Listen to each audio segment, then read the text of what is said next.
tutorial on database management systems unit number 3, that is normalization. Okay, so in our last lecture we have discussed about closures of closure sets of functional dependencies. So today we are going to move further in the same topic, that is we are going to find out attribute closures, which is really important for us to find out how like if I'm talking about candidate keys and super keys, I want to find out what is going to be the candidate key of my relation or database table, what is going to be the candidate key or super key of my relational database table. So if I want to find that out, this particular method, that is closure of attributes sets, is very important. Okay, so today we are going to cover that topic. I'm going to show you how to generate the closure sets of different attributes that are provided to us based on the functional dependencies. Okay, so we are going to just cover that topic for today, and later on I will show you the remaining topic which are related to this one. Okay, and remember this thing, students, this topic is most important. If you are going to appear for any competitive examination, then this topic will help you in finding out candidate keys and super keys. So please pay attention to this topic. All right, okay, so let me bring up my upper whiteboard, and then we will immediately start with this topic. All right, okay, so I hope this is visible to you on the screen. Okay, closure set. Now closure, if we want to find out closure, closure can be found with two different methods, or you can say closure can be found for two different things. First is closure set of functional dependencies. If I have to find out the closure set of functional dependencies, that means from the given set of functional dependencies, what number of functional dependencies can I derive? So this closure set we have already seen in our previous lecture. So I have just put over here for revision purpose what is its definition. Today that we are going to cover is this one, closure of attribute sets. Okay, like if I have been given a particular function, if I have been given certain attributes in a particular relation or database table, and I have to find out what attributes each functional dependency is able to identify or it is able to determine. So that is called closure of attribute set. See here the definition. For each set of attributes X, we determine the X plus.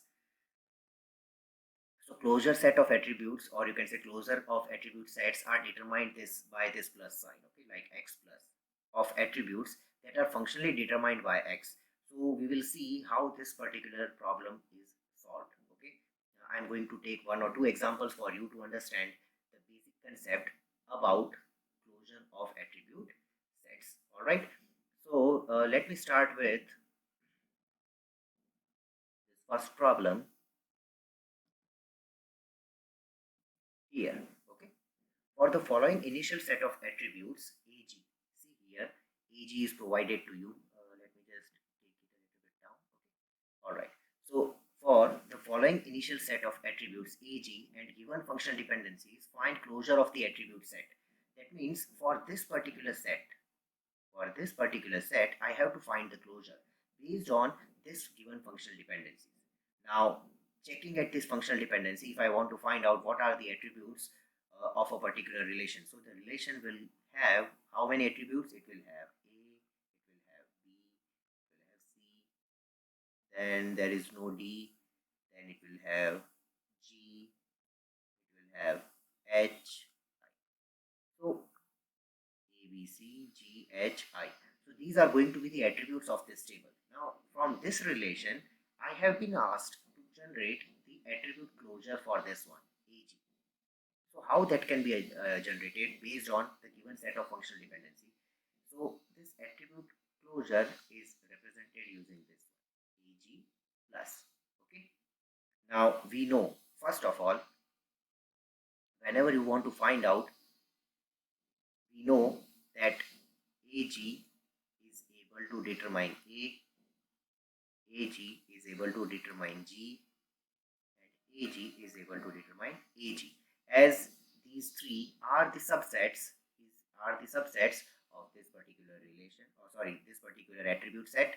ठीक है, हमें पता है कि AG करके जो मेरा set के एलिमेंट्स है, या फिर मैं कह सकता हूँ कि यहाँ पे जो एट्रीब्यूट है ये A की वैल्यू को डिटरमाइन कर सकता है, ऑब्वियसली डिटरमाइन कर सकता है क्योंकि A इसका सबसेट है।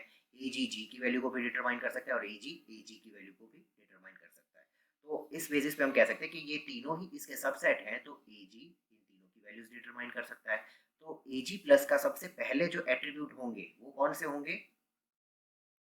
A और G खुद, because AG subset of itself. तो AG ये मेरा मैंने कह दिया कि भाई फर्स्ट स्टेप में मुझे ये मिला। ठीक है, अब मैं क्या करूंगा, अब मैं ये इंडिविजुअली इनकी मैं देखूंगा कि इनसे रिलेटेड कोई फंक्शनल डिपेंडेंसी है, मतलब कि ए लेफ्ट हैंड साइड में हो। ये देखिए हमारे पास फंक्शनल डिपेंडेंसी कैसे होती है, ए डिफाइंस जी। तो लेफ्ट हैंड साइड में हम चेक करेंगे कि ए या जी से स्टार्ट हो रही हो ऐसी कोई फंक्शनल डिपेंडेंसी है या नहीं। हम ये सबसे पहले चेक करेंगे। ठीक है, तो यहाँ पे मैं चेक करूंगा कि ओके मेरे पास एक फंक्शनल डिपेंडेंसी है, A is able to determine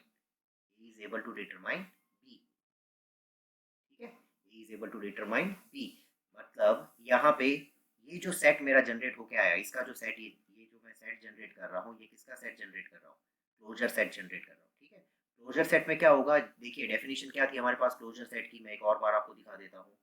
हमें सारे वो एट्रीब्यूट्स चाहिए और each set of attributes X, इसके वो सारे एट्रीब्यूट्स चाहिए जो ये फंक्शनली डिटरमाइन कर पाता है, AG फंक्शनली डिटरमाइन कर पाता है। ठीक है, तो यहाँ पर मैंने सबसे पहले A और G दिया क्योंकि AG अपने आप को तो डिटरमाइन कर ही पाएगा। अब इसमें मैं A से स्टार्ट करूंगा। A फंक्शनली किसे डिटरमाइन कर पा रहा है? B को, तो वो भी इसका पार्ट बन जाएगा। तो नेक्स्ट स्टेप में मेरे पास जो बनेंगे सेट्स A, B और G, ये मेरा सेकेंड स्टेप है। ये क्यों ऐसा आया? Because because because A determines B, तो उसके बेसिस पे हम कह सकते हैं that okay as A is able to determine B, so we have mentioned B over here. ठीक है, A is able to determine B and A is subset of, ये जो हमारा पहला सेट था, जो हमारा जो बन के आया था A और G का, इसका सबसेट है A। ठीक है, ये जो लेफ्ट हैंड साइड पे जो एट्रीब्यूट होगा वो हमें देखना है कि ये सेट से बिलोंग करता है या नहीं। तो इस वजह से हमारा ये सेट बन के आया जब हमने ये फंक्शनल डिपेंडेंसी चेक। ठीक है, अब हम थर्ड फंक्शनल डिपेंडेंसी चेक करेंगे, ए डिटरमाइन सी। तो वापिस से ए अभी भी, अब हम है ना इस सेट का सबसेट है या नहीं ये नहीं चेक करेंगे क्योंकि अब हमारे पास जो अपडेटेड सेट आया है उसमें क्या है, ए बी और जी तीनों है। तो ये ए का हम चेक करेंगे कि ये इसका सबसेट है। हम यहाँ पे लिखेंगे as A is able to determine C and A is subset of this one A B G, इसका ये सबसेट है। तो इस वजह से हमारे पास जो सेट है इसके अंदर अब ये एलिमेंट भी हम इंक्लूड करेंगे। तो ये बन जाएगा A B C और G। ये मैं थर्ड स्टेप पे आ गया। ठीक है, अब मैं चेक करूंगा C G डिटरमाइंस H। अब C और G ये दोनों इस सेट के पार्ट है, ये C भी पार्ट है G भी पार्ट है, तो उसके बेसिस पे मैं H भी इंक्लूड कर सकता हूँ। तो मेरा जो फोर्थ स्टेप होगा उसमें क्या आएगा, A B C और G तो ऑलरेडी पार्ट है, H मैंने इंक्लूड कर दिया, ये मेरा फोर्थ है। Why? Because CG is able to determine H and CG is subset of ये जो हमारा ऊपर का सेट था A B C and okay. So we have reached this point. Now what we have to do? We have to move further. अब हमारे पास next functional dependency, हमने ये भी चेक कर ली, हमने ये भी चेक कर लिया। अब हम B डिटरमाइंस H देखेंगे। तो B डिटरमाइंस H अगर मैं करूंगा तो B भी इसका पार्ट है और ऑलरेडी H भी इसका पार्ट है, तो ये मुझे चेक करने की जरूरत नहीं है क्योंकि दोनों ही एलिमेंट्स वहां पे एग्जिस्ट कर रहे हैं। अब ये लास्ट वाला एलिमेंट मैं चेक करूंगा कि CG डिटरमाइंस I, तो C और G इसके एलिमेंट है, तो इस हिसाब से ये I के एट्रीब्यूट को भी डिटरमाइन करेगा। तो A B C G H और ये मेरा बन जाएगा fifth. Why?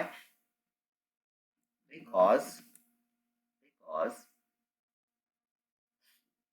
we had this functional dependency CG is able to determine I and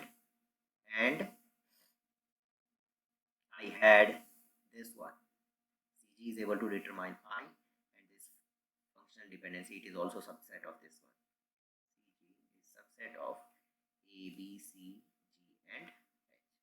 तो इसका भी सबसेट था और ये फंक्शनल डिपेंडेंसी ट्रू थी, ऑलरेडी हमें गिवन था, राइट? तो उस बेसिस पे आई भी इस सेट का पार्ट बनेगा। तो एक तरीके से फाइनल जो एजी का एट्रीब्यूट क्लोजर निकल के आया, आपने जो ए बी का एट्रीब्यूट क्लोजर निकाला वो क्या होगा? A B plus will have how many elements? A B C G H I. These are the elements which are not ab plus, but actually it is ag plus. Okay, ag plus. So this is your attribute closure.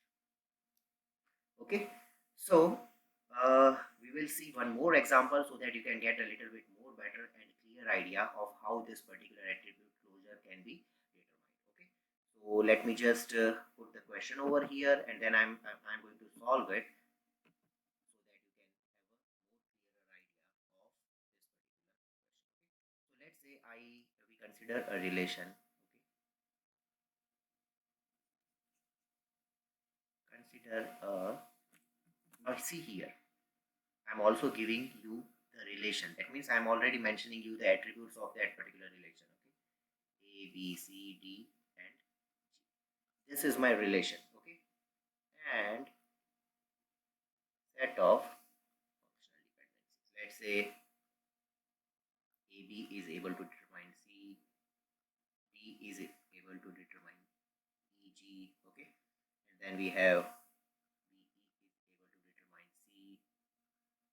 is able to determine BD, and then we have D is able to determine C is able to determine C is able to determine A, BC is able to determine D, ACD is able to determine B, and we have CE. C is able to determine A, G. 1, 2, 3, 4, 5, 6, 7, 8. Okay, 8 functional dependencies we have, and you have been asked that you have to compute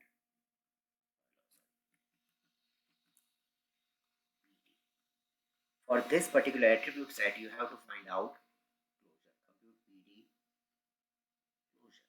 Okay, so this is the question. So in that scenario, what you have to do now, you have to first of all, we know that BD is subset of BD itself.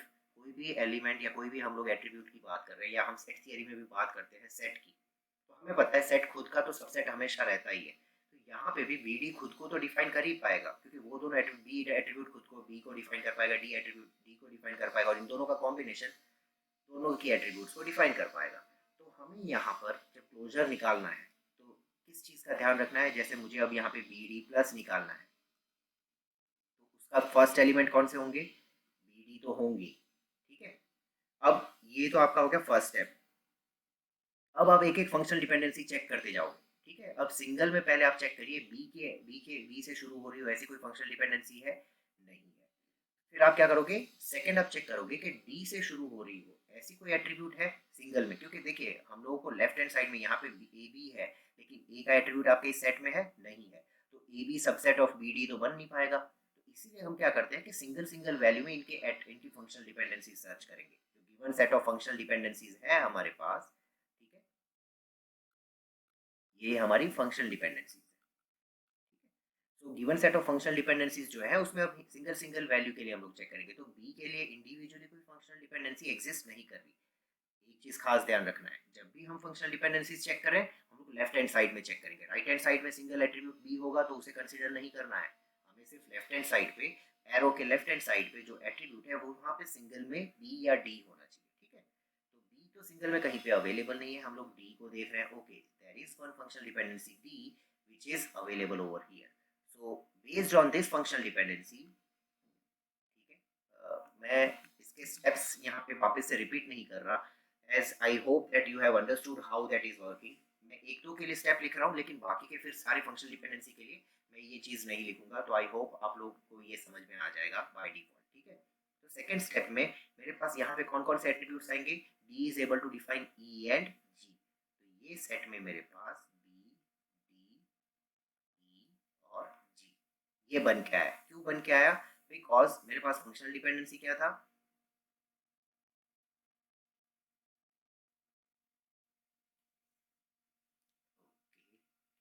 Okay so ये मेरी functional dependency थी।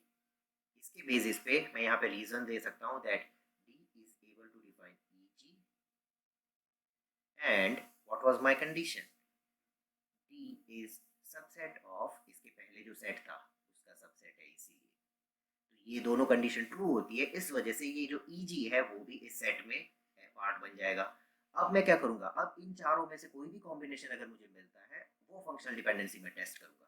तो मैं check करूंगा B D कहीं पे है, B D नहीं है, डी ई है, डी ई भी नहीं है, ई जी है या जी ई है, नहीं है, ठीक है, बी ई है, ठीक है, ये मेरी second functional dependency B E. तो इसे मैं अब यहाँ पे उसके बेसिस पे कौन से एलिमेंट को मैं इंक्लूड कर सकता हूँ, सी एलिमेंट को इंक्लूड कर सकता हूँ। तो यहाँ पे मेरे पास बन जाएगा बी सी डी ई। क्यों? वापिस आप रीजन लिख सकते हो, because B E is able to determine C and B E was subset of, क्या था हमारा element, D E and G, ठीक है। तो मैंने यहाँ पे दो के रीजन लिखे हैं, आई होप दैट बाकी के रीजन लिखने की जरूरत नहीं पड़ेगी, मैं डायरेक्टली अब करते जाऊंगा तो आप समझ सकते हैं कि वो रीजन क्या होगा, ठीक है। अब यहाँ पर इंडिविजुअली वापस से मैं चेक करूंगा कोई इंडिविजुअल एट्रीब्यूट है सी, यहाँ पे सी डिफाइंस ए मुझे मिल रहा है और यहाँ पे सी ऑलरेडी गिवन है लेकिन ए इसका पार्ट नहीं है, तो मैं यहाँ पे ये एट्रीब्यूट को, ये फंक्शनल डिपेंडेंसी को कंसीडर करते हुए यहाँ पे मेंशन करूंगा ए बी सी डी ई जी। ये भी किस वजह से आया, because C is able to determine A and C is a subset of this particular set that is B C D E and G. उसके बेसिस पे ये सेट मेरा बन के आया। सी अभी भी हम लोग ये एट्रीब्यूट क्लोजर निकाल रहे हैं सिर्फ एक ही एलिमेंट का, बी डी प्लस का ही, ठीक है। तो ये हमारा एक बन गया। और एक और अगर मैं जैसे बात करता हूँ, लेट्स से ये मेरा आ गया बी सी डी जी, ठीक है। अब मैं क्या करूँगा, अब मैं यहाँ पे कॉम्बिनेशंस देखूंगा, ए बी का बन रहा है, ए बी यहाँ पे ऑलरेडी अवेलेबल है और A B is able to define which attribute, A B is able to define C. So all of these three elements are here, तो मेरा ये फंक्शनल डिपेंडेंसी अपने आप ही सेटिस्फाई हो रहा है। फिर मैं यहाँ पे चेक करूँगा कौन कौन से हैं, ए सी डी, ए सी और डी ये तीनों अवेलेबल है and A C D is able to define B, A C D is able to define B, तो चारों एलिमेंट्स यहाँ पे अवेलेबल है, तो ये भी फंक्शनल डिपेंडेंसी हो गया। C G is able to define B D, C G is able to define B D, वहाँ पे सारे हैं तो ये भी डिफाइन हो गया। B C is able to define D, B C is able to define D, तीनों एलिमेंट्स हैं, ये भी हो गया। C E is able to define A G. तो इस तरीके से मेरे पास तीन स्टेप्स के बाद मेरे पास मैंने पता लगाया कि भाई बी डी करके जो मेरा एट्रीब्यूट सेट गिवन था वो मेरे सारे एट्रीब्यूट्स को डिफाइन करता है, ये मेरे सारे एट्रीब्यूट्स को डिफाइन करता है जो मेरे रिलेशन में पार्ट थे, ठीक है। यहाँ पे okay see here I have forgot to mention one attribute, so you will consider this one, okay, a b c d g e, so all of these attributes are here available in our relation। so b d plus जो closure set है उसका closure set होगा, you can write it in this way, b d plus equal to a b c d e, so it doesn't matter कौन से order में आप लिखते हो, ठीक है। जैसे हम लोग सेट में लिखते हैं, अगर मैं 1 2 3 लिखूं, ठीक है, मैं सेट में 1 2 3 लिखूं या मैं सेट में लिखूं 3 2 1, इट डजंट मैटर, ये दोनों सिमिलर सेट है, इक्वल सेट है आप कह सकते हो, क्योंकि उसके अंदर के एलिमेंट्स सेम है। तो सेम कंसेप्ट यहाँ पे भी एप्लीकेबल है। आपका एट्रीब्यूट क्लोजर जो होगा उसमें आप कोई भी ऑर्डर में लिखो, अगर आपने इसको उल्टे ऑर्डर में लिखा होता है जी ई डी सी बी ए, तब भी ये करेक्ट होगा, ठीक है। तो ये हमारा है एट्रीब्यूट क्लोजर। एक क्वेश्चन मैं आपको फॉर प्रैक्टिस दे रहा हूँ जो आप अपने एंड पे ज़रूर ट्राई करना, ठीक है। और ये क्वेश्चन को आप सॉल्व करके आप इसका जो आंसर है वो मुझे फॉरवर्ड कर सकते हैं, मुझे व्हाट्सएप कर सकते हैं, as you all have my number. Okay, so you can try to solve it on your own and then put it on the like either you put it in the comment section or you can share the answer with me also. All right, so just note down this question or you can pause the video and note down and try to solve it on your own. But यहाँ पे मैं आपको बता देता हूँ, attribute closure के लिए मैं कोई एट्रीब्यूट सेट नहीं दे रहा, लेकिन यहाँ पे मैं आपको बता रहा हूँ कि आपको एट्रीब्यूट हर फंक्शनल डिपेंडेंसी का निकालना है. ठीक है, so note down the question is, मैं आपको यहाँ पे रिलेशन नहीं दे रहा. ठीक है, फंक्शनल डिपेंडेंसीज. ठीक है, मैंने मेंशन कर दी. Let's say AC is able to define B, E is able to define AD, E is able to define H, E is able to define C. Okay, ये मेरी सेट ऑफ फंक्शनल डिपेंडेंसीज है. मेरे पास जो relation है it is like this A C D E H. ठीक है, this is my relation. और find attribute closure of each functional dependencies. यहाँ पे मैंने कहा कि हर फंक्शनल डिपेंडेंसी का आपको एट्रीब्यूट क्लोजर निकालना है. दैट मीन्स आप एट्रीब्यूट क्लोजर किस किस एलिमेंट का निकालोगे? AC plus, E plus, A plus. क्योंकि E के ऊपर दो फंक्शनल डिपेंडेंसी है तो मैंने E प्लस एक ही बार लिखा है. ठीक है, तो AC प्लस, E प्लस और A प्लस, ये तीनों के आपको एट्रीब्यूट क्लोजर निकालना है. Alright, so I hope you have understood how to find attribute closure. Next topic जो हमारा होगा it will be canonical cover and how to find out candidate key and super key from the given set of functional dependencies. So I hope you have understood this topic and please practice these questions.